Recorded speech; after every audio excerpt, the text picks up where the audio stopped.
You're right, all. So, as you're probably aware, recently Idris Elba, however you pronounce it, was in the papers, um, coming up with the idea that we need to start blunting the end of knives to reduce knife crime. As well meaning as that might well be, his intentions are probably good and honest, and he's obviously concerned. So you can't possibly snigger at him or anything like that. Fair play to him if he thinks that's going to help. But there's a couple of things I wanted to bring up really. I mean, one was there's a bigger agenda at play perhaps where I was watching a good YouTuber called Not Today Satan, and up in Sheffield, he talks, and similar to myself, he talks and he has similar-minded opinions. He's clearly very awake, and he's not controlled opposition, so he's well worth watching. But he had a good point that basically we're defenceless enough as it is in this country, because at the time in his video he was talking about that the next thing the government's going to come for is cats and dogs, and apparently it's already started in some states in America, reading some of the comments. But obviously I'm just going off what I've seen. I haven't actually, what I've read, I've not actually seen it myself. But it's a good point in the fact that it's going to leave us completely defenceless. So we haven't got guns anyway. Like, America's got the Second Amendment, and I absolutely love that they've got a Second Amendment. It's a brilliant thing. I love the fact they can protect themselves. It adds a Wild West element to the area, that you can look after yourself. I think it's a brilliant thing. So there's that. That's my opinion on that one. But if you take away dogs, obviously, say if you've got a German Shepherd or a Rottweiler or something like that that's very loyal and looks after you and is a good guard dog, then they're going to be another element to defend your home gone. At least to warn you if there's an intruder or something, even if it's not a very good defensive dog. And then, of course, if you get rid of knives, the blunt knives, start selling them, there's even less chance of defending yourself, really, isn't there? So there's that. It's could be an attack on defending yourself.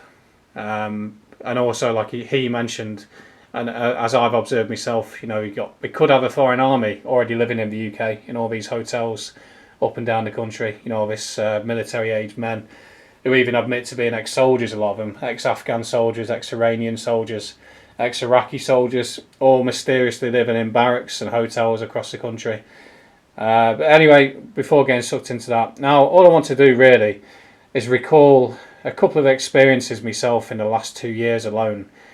So 2 years ago, after a long stint working up in Yorkshire, I had a new job to take down in Essex. So I came down to Essex, and of course, by this time I'd photographed most of the northern England. It was time to start venturing into London. I won't deny it, I was really nervous.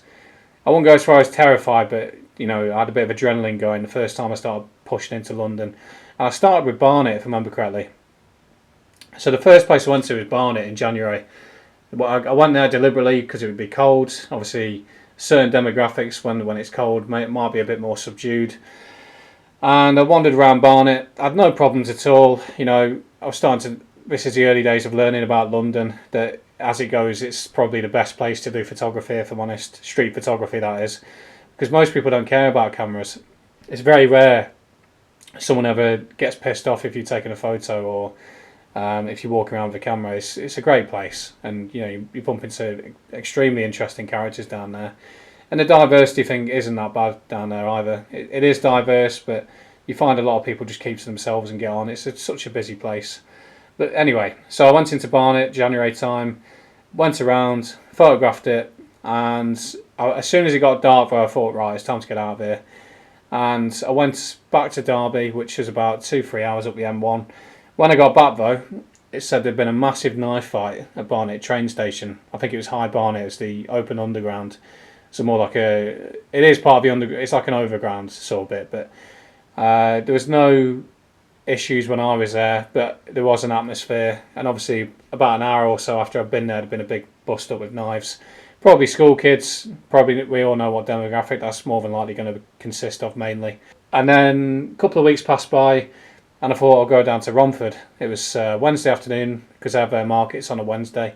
So I went down to photograph the market down at Romford.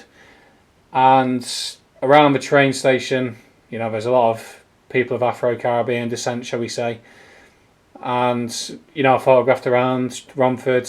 Didn't really have any issues. A lot of the locals I spoke to said, yeah, it's a bit of a hellhole around here nowadays. There's a lot of stabbings and knife fights, and lo and behold, literally the day after I was there was a big knife fight at Romford train station. Again, we probably know what demographic that's mainly going to consist of.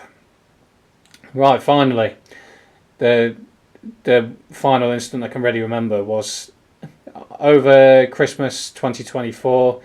I went down to Baker Street, photographed the Sherlock Holmes Museum, and went across to St Pancras to get the train back to Derby to find out the engineering works were taking place. So with that, it was on the Underground to Euston, and Euston to Birmingham New Street, which took me past Watford Junction.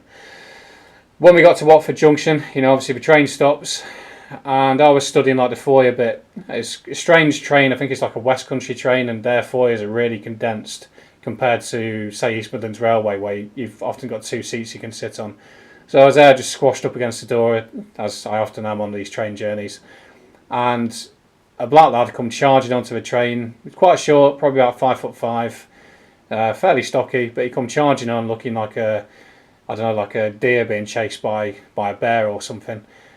And he come crashing in, and then literally 5-10 seconds passed, and this big black lad, probably about 6'5", with a red hoodie on, with his balaclava up, could just see his eyes glaring at this shorter lad, and he just glared at him and goes, "Next time I see you, you're effing dead." And he stood there for a few seconds, and I almost felt like he was joking. For whatever reason, I felt like it was a joke. But he got off the train and he stood on the platform just glaring at this lad.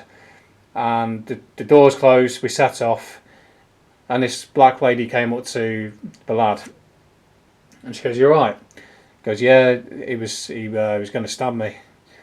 Do you know what I mean? This is like normal day-to-day life nowadays. It's every day. I'm not for a second saying that South Central Asians aren't stabbing each other. I'm not saying that white people don't stab each other either, because they do. Of course they do. But it's a scale. It's a scale that's happening on.